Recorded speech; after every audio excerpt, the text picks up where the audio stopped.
उत्तराखंड पर्यटन का मजबूत आधार, देवभूमि यानी देवताओं की भूमि, जहाँ है चारों धाम बद्रीनाथ, केदारनाथ, गंगोत्री और यमुनोत्री। यही नहीं, राज्य में साहसिक पर्यटन के मजबूत अवसर हों या छोटे छोटे गांव में पैर पसारते प्रवासी, सब कुछ एक ही राज्य में देखें, क्योंकि हम दिखा रहे हैं सूचना इंडिया पर देवों के धाम उत्तराखंड को।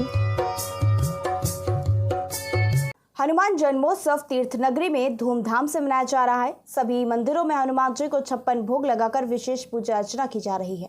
इसी कड़ी में श्री हनुमान जन्मोत्सव का कार्यक्रम जयराम आश्रम में भी धूमधाम से मनाया गया। इस मौके पर शहरी विकास मंत्री प्रेमचंद अग्रवाल और सैकड़ों श्रद्धालुओं ने आश्रम में पहुंचकर आयोजित कार्यक्रम में हिस्सा लिया। इस दौरान भक्तों में भगवान हनुमान से पहले भगवान श्री राम का गुणगान भी किया गया। प्रसाद के रूप में हनुमान जी को 56 भोग लगाए गए। जयराम आश्रम के परमाध्यक्ष ब्रह्म स्वरूप ब्रह्मचारी ने श्रद्धालुओं को प्रसाद वितरित कर आशीर्वाद दिया। श्रद्धालुओं को हनुमान जन्मोत्सव के बारे में विस्तृत जानकारी भी दी गई। हनुमत बीड़ा हनुमान जी के आज जन्मोत्सव पर जयराम आश्रम इस देश में पूरे देश विदेश से आए हुए भक्तों के सानिध्य में बड़ी श्रद्धा के साथ मनाते हैं। हनुमान जी सेवा भाव हमें सिखाते हैं। हनुमान जी समर्पण सिखाते हैं। हनुमान जी राम जी के अनन्य भक्त हैं। उन्होंने जो भी काम किया भगवान के श्री चरणों में समर्पित होकर के किया, अहम को छोड़कर काम किया। हनुमान जी बुद्धि के देवता है, उनमें शीलता है, उनमें सज्जनता है। वो ब्रह्मचर्य रह करके उन्होंने पूरे जीवन हनुमान जी ने भगवान राम की सेवा की। मैं आज के इस भावनात्सव पर यही कहूँगा कि हम जो भी काम करते हैं वो गुरु के प्रति समर्पित होकर के करें। जो भी हम काम करते हैं अपने आराध्य देव के समर्पण भाव से उस काम को करें। ये श्रेय लेने की आप जो इच्छा रखते हैं, काम की कोई श्रेय अपने आप को नहीं लेना चाहिए। श्रेय अपने गुरु और अपने आराध्य को देना चाहिए। जिनकी कृपा से हम कर रहे हैं, जिनकी कृपा से ये हो रहा है, उसी को भाव देना चाहिए। हनुमान जी से हम यही प्रेरणा लेते हैं।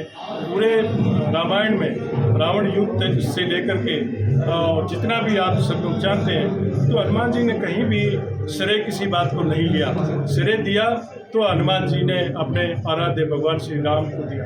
और लास्ट में आखिर में उन्होंने जो सेवा मांगी वो भी भगवान के श्री चरणों की सेवा मांगी। हमें सेवा करनी चाहिए।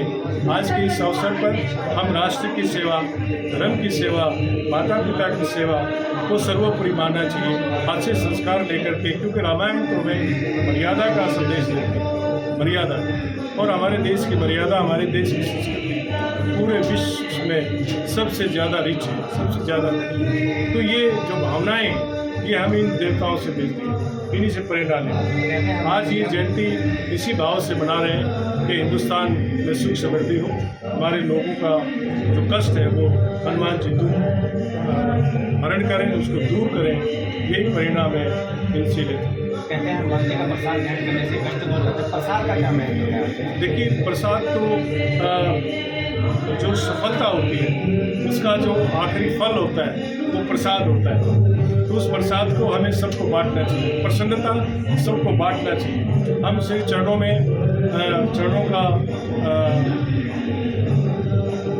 को धोते हैं, भगवान के चरणों का प्रसाद में करते हैं। उनके चरण को धो करके हम आचमन लेते हैं। वो यही लेते हैं कि इनसे हमारी बुद्धि ठीक रहे, हमारा अहम दूर हो। तो यही प्रसाद की भावना है कि हम मनोवांछित जो फल चाहते हैं वो इन पे समर्पण करके जो प्रसाद हमें मिलता है, जो शेष हमें मिलता है, उसी को प्रसाद के रूप में हमें लेकर के प्रसन्नता मिलती है। भगवान को स्तुति गा रहे हैं। मैं स्वयं भगवान के प्रति हमेशा आस्था रखता हूँ। देवभूमि के लोग